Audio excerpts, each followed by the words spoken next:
Still here? Go home before you start smelling like old people. My husband and I were at our son's housewarming celebration. He had become the president of his company. As we were there, our daughter-in-law emerged from upstairs, speaking to us with a tone of arrogance, hurling insults our way. Our son stood up. It looked like he was about to intervene to stop his wife's verbal abuse. But beside me, my husband muttered under his breath, "Should we just bring this house down?" His words caught the daughter-in-law off guard. She let out a mismatched, "Huh?" Little did she know, it wasn't just the house that might come crumbling down. It was her life, too, though she couldn't possibly imagine it at the time. I am Martha, about to turn 64. Married to Damien, we've lived a happy life in this home. Blessed with 2 sons, Chaz, our eldest, and Dennis, our second. They've grown up to have families of their own, each leading respectable lives. All my husband and I want is to spend the rest of our lives in happiness. However, there's one thing that's been worrying us. It was about Chaz's wife, Ela. Since our first meeting, I never got a good impression of her. At 24, Chaz's wife came to introduce herself for marriage. She greeted us at the entrance, but her face lacked any smile. Ela, right?" I asked for confirmation, having never been properly introduced. Her reaction was anger. "What, does Chaz have other women or something?" she snapped. Both Chaz and I were taken aback. "What are you talking about? Of course not." Chaz hurried to clarify to her. "Then why the need to confirm my name?" Her temper flared, and they started to argue right there in the entrance hall. "I'm sorry. It's my fault for saying something unnecessary." I intervened, flustered, trying to stop their fight. Though I thought their young age might be a factor in her lack of common sense, I hoped that in time, as they settled into marriage, this would all become a laughing matter. Eventually, introductions were made, and the family meeting went on. Chaz's in-laws are really pleasant people. They run a small electronics store, and they seem to get along well. Perhaps because they're so fond of Chaz, our first meeting was a bit of a situation, but I choose to see it positively. It just shows how loved Chaz is. After the wedding, Chaz and his wife started living in an apartment close to our house. A few years later, it was Dennis's turn to get married. Dennis and his wife were expecting a baby when they tied the knot. Dennis was a college student at the time, and Celia, his 20-year-old wife, had started working at her family's home after graduating from high school. Honestly, I was at a loss. My husband and I were anxious about what kind of person would come into the family, but at the first greeting, Dennis's wife brought a gift and introduced herself politely at the entrance. I was taken aback. I had thought that Chaz's young wife was just immature, but Dennis's even younger wife was so well-mannered. Though I had my reservations about how their marriage came about, she turned out to be a very lovely and kind person. She visited our home many times before the wedding. Even heavily pregnant, she offered to help out. Of course, we wouldn't let her do any work, but I remember being touched by the gesture. Dennis's wife's family owned a small construction company. Dennis, still in college, dropped out to work there. Then a beautiful baby girl was born to Dennis and his wife. When the child was half a year old, they decided to have a wedding ceremony, though it was a bit late. Of course, Chaz and his wife attended, but Chaz's wife had a sour expression all day. Even though she was family, she just played with her mobile phone and didn't get up from her seat. Both my husband and I wanted to speak to her, but her demeanor screamed, "Do not approach." The wedding ended without a hitch, but the trouble came afterward. Since they had a small child, they decided not to have a reception. So I suggested, "Why don't we have a small get-together at our place?" Dennis and his wife were delighted, and we prepared some snacks and hors d'oeuvres, inviting Chaz and his wife to our home. That's when the incident happened. "It was a beautiful wedding. Celia looked gorgeous," Chaz said. Naturally, his compliment lightened the mood. But it was Chaz's wife who shattered the convivial atmosphere. "What are you talking about? Who looked gorgeous? Are you cheating?" she accused as she lunged at Chaz. We were all stunned by her unilateral outburst, but I quickly intervened. Hila, calm down. Chaz didn't mean it like that. But that was a mistake. Chaz's wife turned her ire towards me, glaring as she shouted, "What kind of parenting results in such a philanderer? Maybe it's your fault." Then she turned on me. "Hila, calm down. Hila, please stop. Enough is enough." With that, the kids and my husband restrained Chaz's wife. I told Dennis's wife to take the baby to safety, and then they left the room. Watching Chaz's wife heaving with excitement, I was certain of one thing. She must hate all of us, or rather everyone associated with Chaz. For better or worse, Chaz is all she sees. We concluded that it was best for Chaz and us to maintain some distance from him and his wife. That was our decision, and that's what we've done, maintaining only minimal contact. After that incident, I suggested to Chaz, maybe it's time to consider divorce. But he told me, "I thought the same, but when I brought it up, Hila burst into tears and apologized." After their apologies to us, my husband and I decided to let them handle their issues on their own. Despite everything, Chaz and his wife celebrated their 15th wedding anniversary. They didn't have kids, so we rarely saw each other, but we all preferred it to facing trouble. My husband and I thought it best to just let things be. Then one day, Chaz called. His side project, a game development, was taking off, and he decided to go into business full-time. In other words, Chad was going to be a CEO. He was developing an app game and didn't need a big office, so he planned to hire a few employees to work remotely. He needed a conference room and a workspace at home, so he was planning to build a new house equipped with those. My husband and I were thrilled that Chaz could turn his passion into a career and was looking to the future. A few months later, a mansion was completed. The Dennis family and we were invited to a housewarming. It had been years since we last saw Chaz's wife. Yet there she was, all grown up, a full-fledged adult. No way the past would repeat itself, we thought. With that hope, we brought along a celebratory gift to Chaz's house. "Hello, thanks for having us." I rang the doorbell, and Chaz came out to greet us. With that greeting, we were invited inside his home. Chaz welcomed us, saying, "Here's the conference room. This is the workspace, and that's the living area. Everything's secure with locks," guiding me through the house to the living room. "Wow, this is lovely," I remarked, looking around. My husband and the Dennis family followed behind, smiling. The living room was prepared for a meal, but Chaz's wife was nowhere to be seen. "Where's Hila?" I asked. But Chaz avoided discussing her.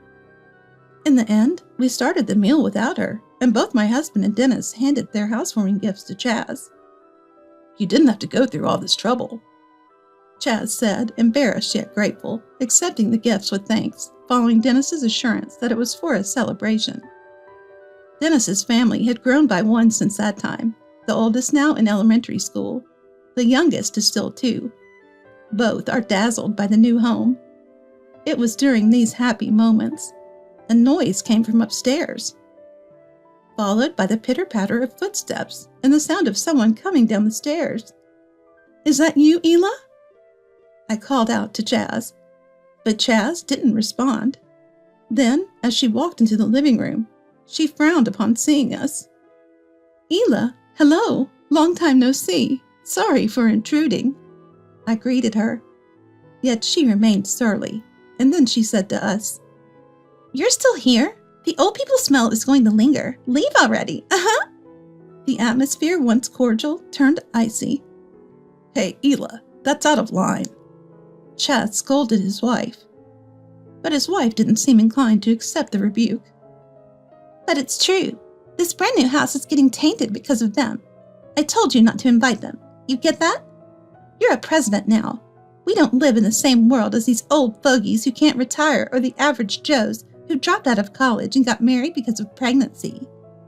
Dennis's family and I were lost for words. Even the grandchildren in elementary school were stunned. I made excuses for her, blaming it on youth or her love for Chaz, but I was wrong. She lacked something fundamental as a person: warmth and kindness towards others. She loved not Chaz, but herself the most, and her status as a president's wife was paramount. I was furious. I couldn't stay silent. Right as I was about to retort, my husband, who'd been listening to Chaz and his wife's quarrel, let out a sigh. He's usually so calm and kind-hearted. It was then that he spoke. "Shall we just tear this house down?" At my husband's words, Dennis's family, I, and even Chaz looked at him in shock. No one could believe those words came from him. Amidst this, only Chaz's wife let out an off-key. "Huh? Damien, do you even understand what you're saying?" she asked. "Of course. This house that I designed and Dennis built might as well not exist," my husband replied. "What?" Chaz's wife, petrified. "A house designed by an old man and built by less than ordinary people is unacceptable for the president's wife, Ela. Since we live in different worlds, maybe you should just move out," he said calmly, which somehow felt more intimidating. Acknowledging that we knew the full story, none of us interfered with the conversation between my husband and Chaz's wife. "What do you mean by that?" Chaz's wife started to tremble at his words, and with a look of fear, she glared at Chaz. Noticing her stare, Chaz sighed and said to his wife, "It's exactly what it sounds like. This house was designed by my dad, a first-class architect, and it was built by Celia's family's construction company, with Dennis as the foreman. I might have the title of president, but I'm still without significant wealth or fame. I owe it to my family that I could own such a fine house. In fact, it's me, or rather us, who are the most ordinary here. No less than ordinary." Chaz's wife turned pale upon hearing this. She must not have known. But even if she hadn't heard, didn't she ever wonder? It's impossible for such a magnificent house to be built on Chaz's income and savings alone. My husband didn't charge for the design, and Dennis's family's construction business, run by his wife's parents, probably didn't make much profit. They cooperated because we were family and couldn't go against Dennis's wife's parents' goodwill. Yet here was Chaz's wife acting all high and mighty because of her husband's status. Who did she think she was? We're less than ordinary? As if in disbelief, Chaz's wife echoed his words. Despair was evident on her face. Indeed, as she mentioned, my husband continued to work beyond retirement because the company wanted him for his experience as a top-class architect. Dennis was being groomed as the next boss at his wife's family's business. He was well treated by both the staff and the long-standing business partners, working hard for the company, though not yet in the president's position. "That's right. In this crowd, I'm at the bottom. A wife so mistaken to disdain others and act superior is even lower than that," Chaz said, laughing at the sight of his wife, pale and on the verge of tears. Dennis couldn't help but laugh too, though the atmosphere was far from pleasant. Dennis's wife, quick to pick up on the mood, took the grandchildren out to the nearby convenience store. She was truly observant and considerate. "If you understand now, apologize to Dad, Mom, and Dennis." Chaz stopped laughing and yelled at his wife. "What do you mean? Am I really that bad? You always take their side. A husband should naturally stand by his wife." But Chaz's wife, unable to accept the situation, was defiant. "You're right about that, but if the wife is wrong, it's also a husband's role to point it out, right? You are wrong. If you have a complaint, you're welcome to stop being my wife right now." Seeing Chaz genuinely display his anger must have been a wake-up call. Chaz's wife, picking up on the cue, dramatically changed her tune and knelt down as if on cue. "I didn't know. It's because you never told me." She was playing the tragic heroine. And intoxicated with her own act, she turned to my husband and me and uttered a deep apology. "I truly apologize for the disrespectful things I said." We watched Chaz's wife without a hint of sympathy, our faces unimpressed. Her overly dramatic apology didn't resonate at all, and it was too late for sorries. I was never going to accept the kind of insecure apologies I'd heard before. Watching Chaz's wife's demeanor, Chaz turned to us and asked, "Dad, Mom, what do you think? Am I being too harsh? Is something wrong?" My husband looked at me as well. He probably realized I too had something to say to her. I let her have it. I just couldn't forgive her earlier comment. "No, you're right, Chaz. If a wife insults her family, it's a husband's role to call her out on it," I said. "I will reflect and change my attitude going forward." Chaz's wife continued her poor acting. I couldn't help but feel astounded. "No, Ela, it's not the first time you've been rude to us, is it? Didn't Chaz tell you each time? No, he must have cautioned you after each word you said." "That's—" At my words, Chaz's wife clenched her lips, turning pale. I continued. "I don't want anyone in our house who mocks my husband and son. It's better for us both to cut ties now." "Martha!" Her voice was a desperate plea. Married for 15 years, it was the first time she called me Martha. "We live in different worlds." I threw her own words back at her. At that, Chaz's wife slumped to the ground, curling up as if her soul had left her body, frozen in place. She must be regretting her actions a bit now. Being told we live in different worlds seems to have hit Chaz's wife hard. It's ironic that she felt so damaged by her own words. I thought this, but Dennis said, "Mom, that was really cool." It seemed like a well-deserved boomerang had hit Chaz's wife. Eventually, Chaz decided to divorce her. She had seemed so in love with Chaz. I thought it would be difficult, but she signed the divorce papers easily, after just a few days of arguing. When Chaz suggested, "If you want to stay with me, Ela, work and pay your share for this house we got cheaply," she became furious. Apparently, when they married, Chaz had mentioned he wanted his wife to be a homemaker. Misunderstanding that being a homemaker meant living an easy life, Chaz's wife became anxious that she might lose her position someday. Instead of supporting Chaz and growing as a wife, she began to restrain him. Moreover, she avoided having children, claiming it would be too much trouble. It was clear that Chaz's wife loved herself more than Chaz. Her arrogance grew, alongside Chaz's success as a CEO, and this time her high and mighty attitude led to her downfall. "I'm sorry. I'll do anything. Please forgive me." In the end, Chaz's wife cried and begged. But when Chaz responded, "Okay, Ela, work and pay your fair share for this house, despite getting it cheap. Isn't that what sincerity is?" she turned red with rage and lashed out. "Work? That's not what you promised when we married. This is fraud." Chaz seemed completely exasperated by what he heard. He had realized for a few years that his wife was clinging not to him, but to the lifestyle that allowed her to live without working. He had subtly suggested that she get a job or find a hobby to get out of the house. But then she accused him of having an affair. In recent years, even talking to a woman at work would bring complaints, and this control was starting to affect his job. Mentioning family would sour her mood, and naturally their conversations had dwindled. He regretted letting her have her way for 15 years, but he could only be glad he had realized the truth now. There was still a lot of life ahead. Chaz could restart his life anytime he chose. After getting booted by Chaz, Ela grudgingly went back to her childhood home. Startled by the news, Ela's parents immediately got in touch with Chaz to hear his side of the story.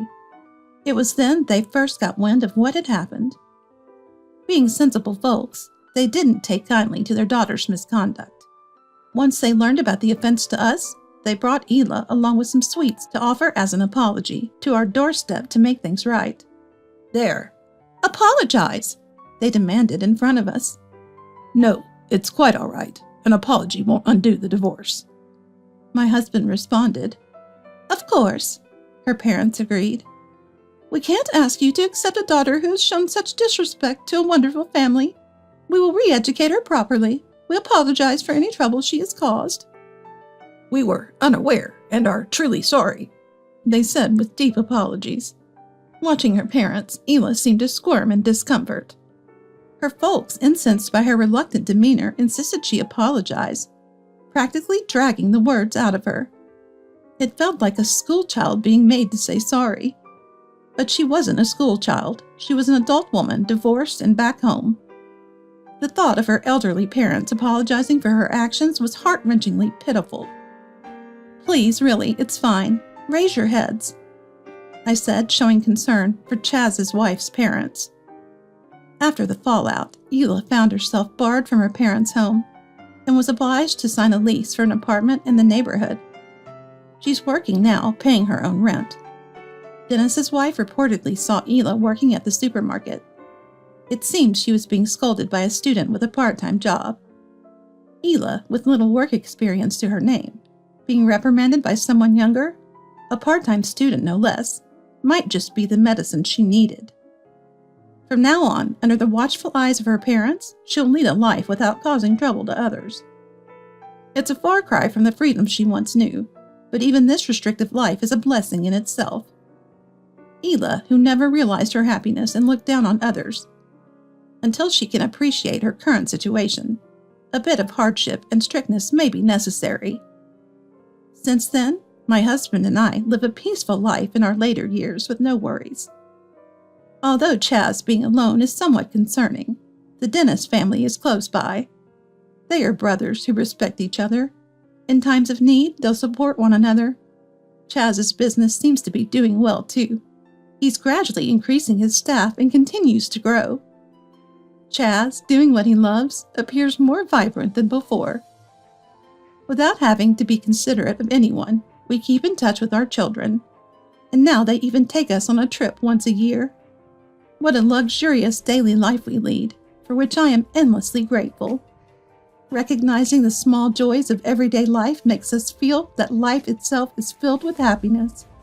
Both my husband and I are living days we'll look back on as a happy life when it's time to depart.